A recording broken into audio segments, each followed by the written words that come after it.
But there's so many stars that they could have chosen that wouldn't be as divisive. They could just be politically neutral. Is the NFL sort of misjudging the mood of America, or is it, or are they just have they just got this one wrong? Corporate America is spineless. They will go wherever they believe the wind is blowing. They had the opportunity to do the funniest thing ever and get Coldplay, okay? And they could have done kiss cams everywhere. Now, time for something completely different. Culture war hits the fields. Not Parliament or White House, but the Super Bowl stage.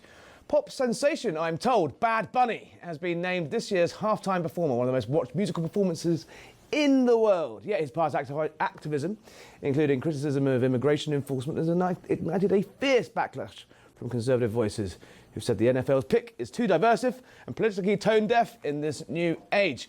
To unpack all of that, we've got Adrienne Gray, pop culture political commentator, and Justin Young, political analyst. Welcome both, Adrienne. Right, start. I'm gonna admit something here. I'm not that into Bad Bunny. What's the problem? Okay, who is he and what does he want? There's a lot of problems here, and it begins with Roger and his cronies. Basically, they're bringing out an artist that is very divisive within American culture right now, okay? Because he's anti-ICE, he's very divisive in that way. Okay, so I first want to just preface this by saying, because a lot of people are like, how did he get here, right? So Jay-Z is actually like the entertainment strategist. I've heard of Jay-Z. Yes, okay. So I've got an entry. Yes. And, the NFL has really become this woke propaganda machine for the last few years. I mean, it started with BLM, and then it proceeded to be male cheerleaders. Yeah, they're taking the knee. Yes. So we've gotten here over time, but it's the woke world to stay. But this is particularly, troublesome, I feel like, because, he doesn't do a lot of his songs in English. Maybe there's one song. So I don't know how that's uniting Americans. And he recently stated, I'm not going to tour the U.S., is what he said, because of the ICE raids. Okay, so he's made a lot of statements openly about that. And so when he got this honor, he said, I'm doing this for my people.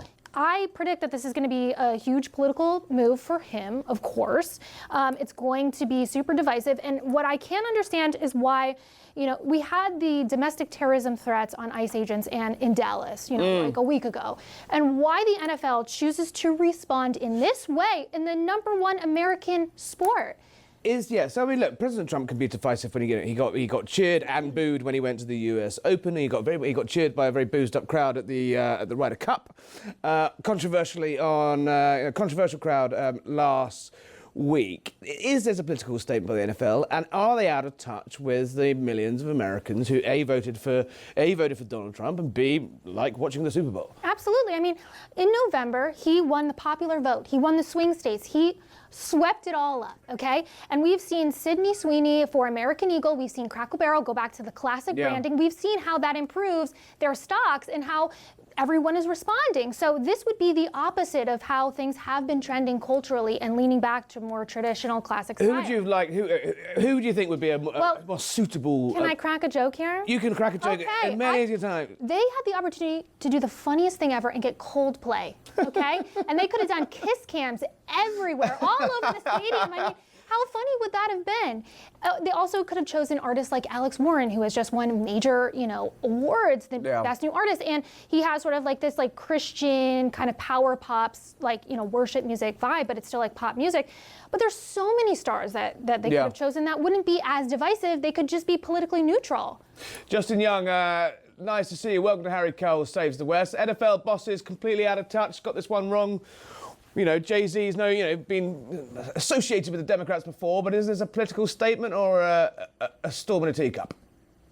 I don't believe it's a directly political statement in that this is a protest position. Although your guest is right, Bad Bunny has made more active Democratic talking points part of his public persona, including his decision not to tour. The one thing that everybody needs to realize is that Bad Bunny in America is one of the top most listened to artists here. Now, are you a Bad Bunny fan? What are they called? I would not consider myself a Bad Bunny fan for this one reason, and this is why I think it's a bad decision. He doesn't sing songs in English, and the vast majority of the Super Bowl audience is an English language audience. Not to say that there's not Spanish language people that are going to enjoy the reggaeton stylings of Benito Bad Bunny, who was in the Happy Gilmore 2 movie it's not like he has zero profile in America or in English language media in general.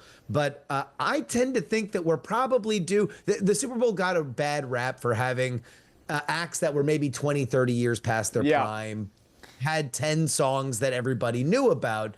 And I feel like we've pushed it a little bit too far the other way. And now we're all gonna, we're looking for the Rolling Stones again. We apologize. Without getting too high and mighty, are we seeing a sort of cultural realignment in America that is going to, obviously these things are going to be controversial all the time, Justin? Are we, ever since Donald Trump's, re-elected between sort of November and January at the inauguration, we saw corporate America sort of go out of its way to shed DEI initiatives, to rip up all those rainbow crossroads and the like.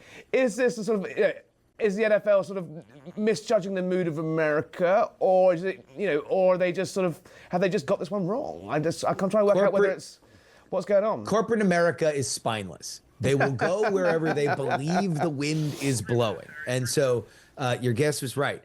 Jay-Z became the guy who booked the halftime show at a point when people thought the halftime show was too stale, and you had the Colin Kaepernick stuff that was around, and so this was their give back to a angry populace that was mad at them, the half of America that was mad at them, that wasn't mad at them for the people kneeling. Jay-Z selecting the halftime show was kind of a gift basket for that.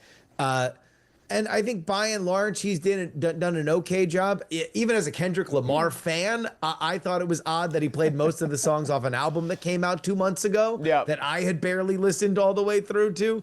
So I don't know. I was shocked. The no-brainer here was Taylor Swift. And there was even a joke about that she was setting that up. So I don't know if a deal fell through. Bad Bunny is the rebook, but she's the no-brainer. It's the last thing on her career bucket list that she would have to do. She's about to marry an NFL player. That seemed like the absolute no-brainer. Adrienne, surely Taylor Swift, there would have been a row about that as well, because obviously she didn't, which she backed Harris, I believe, in a sort of mealy-mouthed late Instagram post. In reality, there's no artist that's going to be able to please anyone in these heightened political times. Are we going to just have this row all the time about everything now? Is the culture wars is the political wars, just seeped into culture now? Absolutely. In my opinion, I feel like you identify with politics even at an earlier age. We're seeing that with Gen Z and what Charlie Kirk's movement did. So people at an earlier age are getting invested in politics, making it part of their identity. And that's why we see it woven into pop culture, also because President Trump, he's the pop culture president, okay? He's been able to weave in these things from being from the entertainment business like we've never seen before. So I do agree with that. I do believe that. Yeah, it was remarkable scenes at the Ryder Cup when you had the winning European team, I hasten to add, led by Rory McIlroy. They were literally, sending Instagrams direct to Donald Trump saying, "Are you listening, Mr. President? Can you hear us? Are you watching?" And the president tweeting back, "Yeah, I am watching. Congratulations." Final thought from you both, Adrienne. Are we just through the looking glass now? Is this how we're going to do politics and showbiz, or is there any difference between the two? I mean, this is going to be controversial, but maybe we flip-flop every other year. If we can't find a balance, I feel like there are some older artists that actually could do it, non-political, but maybe we flip-flop back and forth. Justin, a final word from you. Is showbiz and politics, at one now? Just understand that everybody gets one. Bad Bunny's going to play the Super Bowl, but he'll never play the SEC championship halftime show. So that's where Red America is going to get their entertainment. Well, I just cannot wait for the World Cup where Donald Trump will actually be presenting the trophy. I wonder if he'll be on stage again. He'll have his shin pads on by this time.